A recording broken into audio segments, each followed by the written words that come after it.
सबको जय मसीह की। मैं जतिन बब्बर और आप देख रहे हैं मसीह परिवार चैनल। जैसे कि आप सब जानते हैं कि मैं इस चैनल पे प्रभु के अलग अलग दासों की वीडियोस डालता हूं, तो अगर आपको हमारा चैनल अच्छा लगता है तो आप इस चैनल को ज़्यादा से ज़्यादा सब्सक्राइब जरूर करें, ताकि आप प्रभु के वचन को सुन सके। वीडियोस को ज़्यादा से ज़्यादा शेयर करें ताकि जिन लोगों तक वचन नहीं पहुंचा उन तक भी वचन पहुंच सके। सबको जय मसीह की। एक बार मैं आपसे दोबारा कहूँगा कि इस चैनल को सब्सक्राइब जरूर करें और वीडियोस को ज़्यादा से ज़्यादा शेयर करें। जय मसीह की। प्रभु यीशु मसीह के सामर्थी नाम में जोर से तारीफ करो, जितने हाथों में ताकत है जोर से। लूका 6 उसकी 12 और 13 आयत को हम पढ़ेंगे। उसमें लिखा है कि उन दिनों में वह पहाड़ पर प्रार्थना करने के लिए गया और परमेश्वर से प्रार्थना करने में सारी रात बिताई।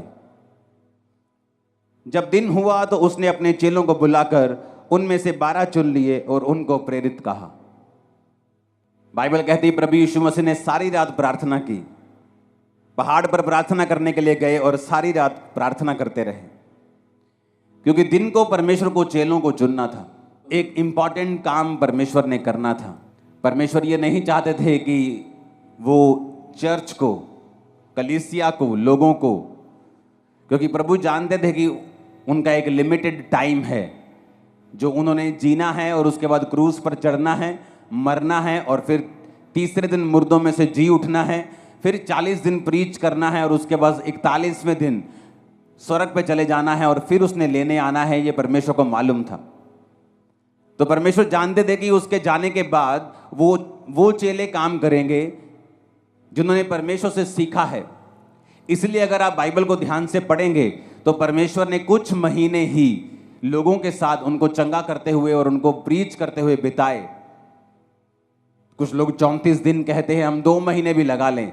और बाकी के 3.5 साल उसने चेलों को ट्रेंड करने के लिए, चेलों को सिखाने के लिए बिताए, क्योंकि परमेश्वर ये जानते थे कि अब ये मेरा सुसमाचार चेले आके लेके जाएंगे।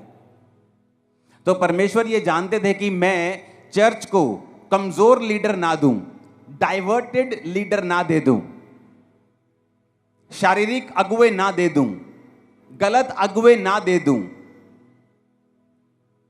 तो परमेश्वर ने अपने डिसीजन को सही करने के लिए सारी रात प्रार्थना की। लेकिन आज का विश्वासी जब पता है कि सुबह एक बड़ी अच्छी डील करने के लिए जाना है, रात को वो मोबाइल पे लगा होता है और 2 बजे व्हाट्सएप चला के, फेसबुक चला के, सारे दोस्तों को इंस्टाग्राम पे चेक करके फिर वो सोता है और फिर लाइफ में गलतियां करता है और फिर इल्जाम दूसरों पे डालता है। यार ये बंदा गलत मिल गया लाइफ, यार मेरा पार्टनर गलत मिल गया, बिजनेस पार्टनर सही नहीं मिलिया मैनू, यार मैनू उन्हें धोखा दे दिता।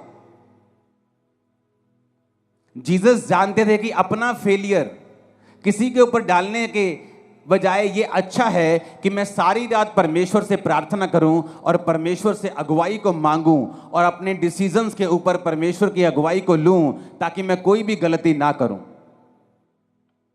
हालांकि उन 12 चेलों में से एक व्यक्ति शैतान था, यहूदा इस्करियोती, लेकिन वो भी परमेश्वर की इच्छा के नीचे ही था कि उसका चेला ही उसे पकड़वाएगा। उसका प्रेम करने वाला, उसको चुंबन देने वाला, किस करने वाला चेला ही उसे पकड़वाएगा।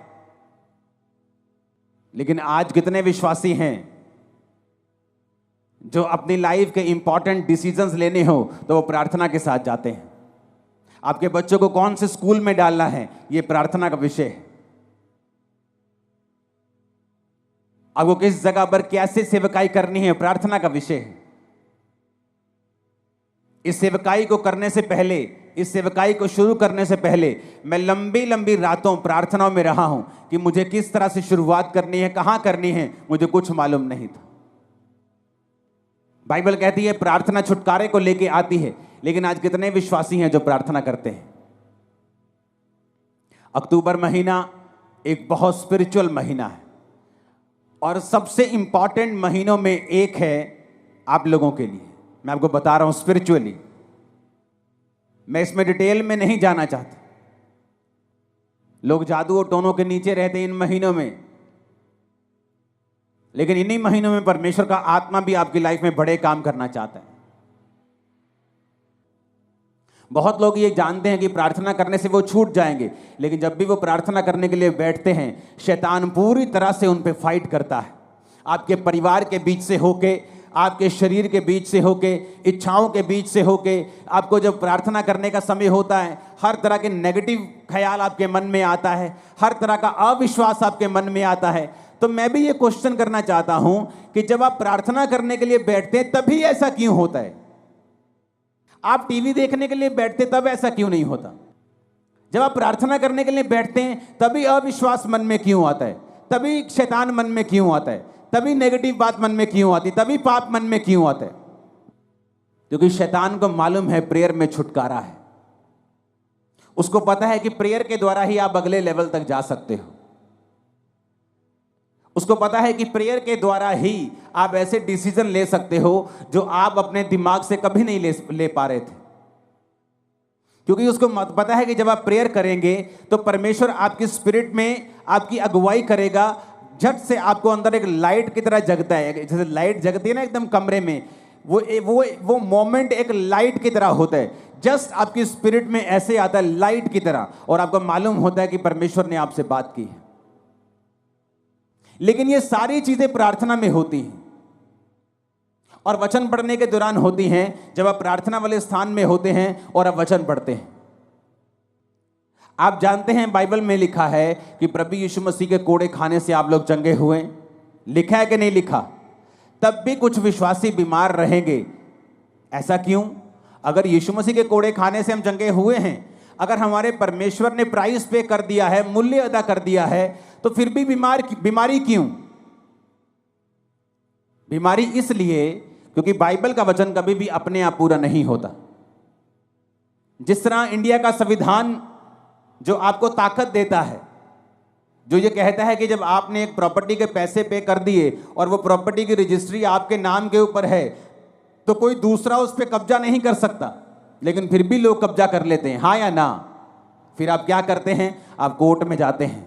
आप कोर्ट में जाके बोलते हैं जज साहब को, जज साहब आपके संविधान में लिखा है कि ऐसा ऐसा ऐसा लॉ है, इस लॉ के मुताबिक ये मैं इस प्रॉपर्टी का मालिक हूं, कागज मेरे नाम पे हैं। तो वो जज डिसीजन देता है, जब सब कुछ जांच परख लेता है, कि उस बंदे को बाहर निकाला जाए।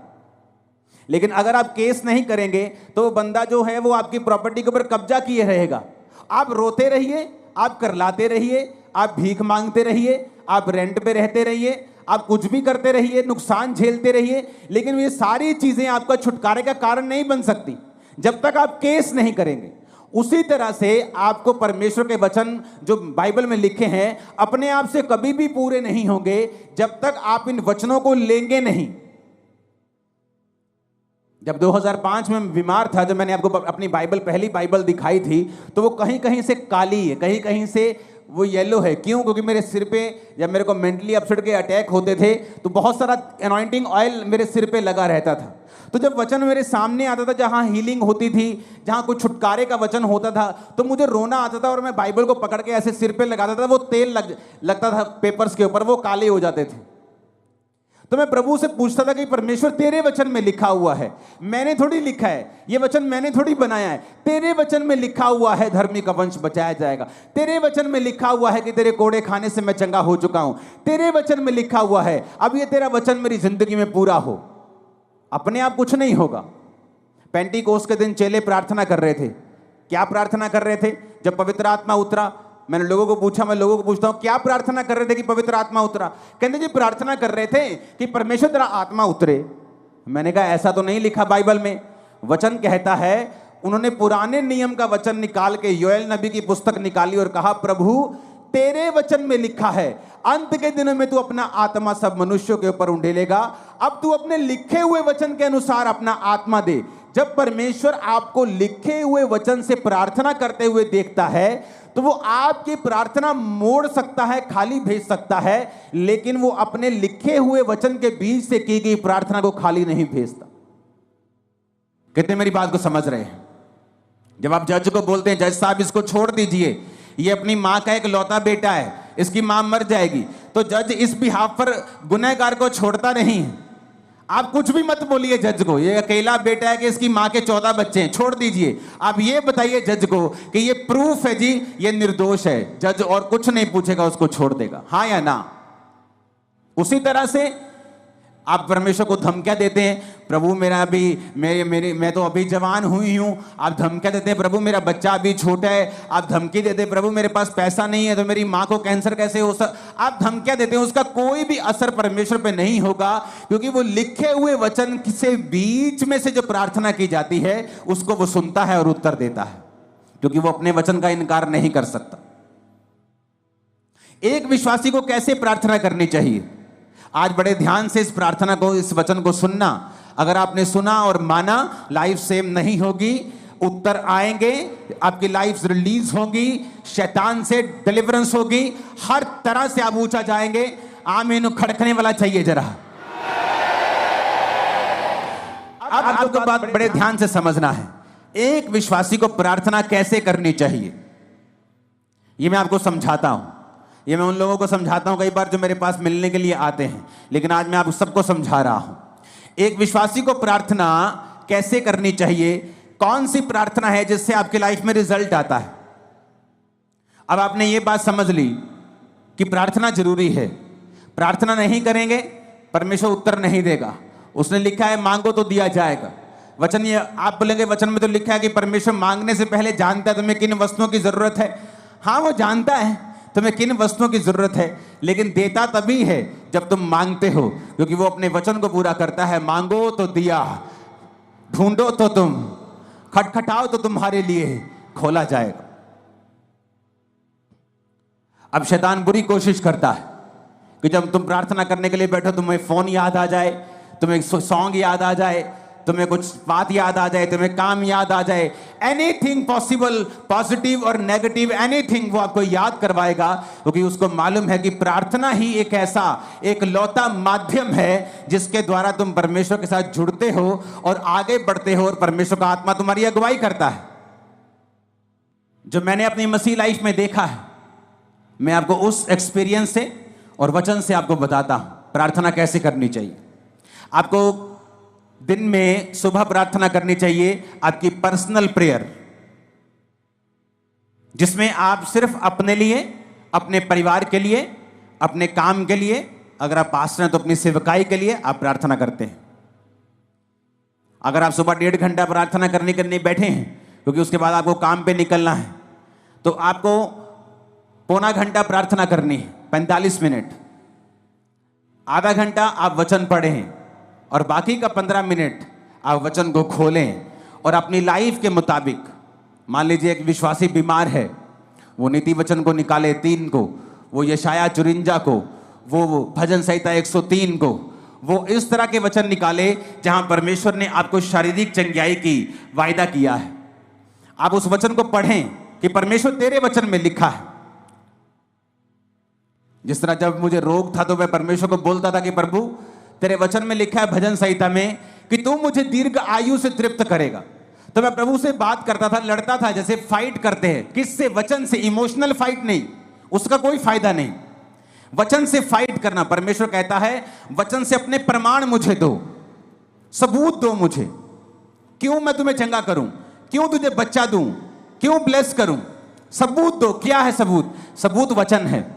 तो प्रभु से मैं बोलता था प्रभु तेरे वचन में लिखा है कि तू मुझे दीर्घ आयु से तृप्त करेगा, तो क्या इस रोग के साथ मैं दीर्घ आयु जी सकता हूं? अगर जी सकता हूं तो ये दीर्घ आयु किस काम की होगी अगर मैं सारी उम्र रोगी रहूंगा? तो मैं इस तरह से प्रभु के साथ फाइट करता था कि प्रभु तेरे वचन में लिखा है कि तू मुझे दीर्घ आयु से तृप्त करेगा। एक टेस्टिमनी को मैं पढ़ रहा था, एक सिस्टर की, आज बहुत सारी जबरदस्त गवाहियां आपने सुनी, तारीफ करो सब गवाहियों के लिए। तो मैं गवाही जब सुन रहा था तो एक सिस्टर थी जिसने वचन सुना, और वचन सुनने के बाद उसने रोज वचन के बीच से प्रार्थना करनी शुरू कर दी। तो हुआ क्या था, उसके यूट्रस में बीमारी थी, उसको बेबी नहीं, हस्बैंड में भी रोग था, बेबी नहीं हो सकता था। लेकिन उसे यह मालूम हुआ कि वचन के बीच से अगर मैं प्रार्थना करूंगी और प्रभु को उसके वायदे याद करवाऊंगी तो ये परमेश्वर संभव है। उसने प्रार्थना करनी शुरू कर दी वचन से कि प्रभु तेरे वचन में लिखा है कि धर्मी का वंश बचाया जाएगा। मेरा वंश कहां है? क्या मैं धर्मी नहीं हूं? मैं तुझ पे विश्वास करती हूं तो मैं एक धर्मी हूं। प्रभु तेरे वचन में लिखा हुआ है कि तू बांझ को घर में लड़कों का आनंद करने वाली माता बनाता है। प्रभु तेरे वचन में लिखा हुआ है कि तू हमें फलवंत करेगा। प्रभु तूने आदम को कहा था be fruitful and be multiply. बिना बच्चे के मैं मल्टीप्लाई कैसे हो सकती हूं? तो उसने रोज क्या किया, वचन के बीच से प्रभु को प्रार्थना करनी शुरू कर दी। 2-3-4 साल कुछ नहीं हुआ, कोई फर्क नहीं, लेकिन उसकी बॉडी थोड़ी अच्छी हो गई, लाइफ अच्छी हो गई, वो चलती रही चलती रही चलती रही। उसको शायद पीरियड भी नहीं आते थे, पता नहीं चलता था कि बेबी प्रेगनेंसी है कि नहीं है, क्योंकि बहुत सारी कॉम्प्लिकेशंस थी। एक दिन अचानक अपने रेगुलर डॉक्टर से जब चेकअप करवाने के लिए गई, वो 2nd मंथ की प्रेग्नेंट थी और परमेश्वर ने उसको एक बेटा दिया। उसके बाद परमेश्वर ने उसको एक बेटी दी। दोनों जीवित हैं।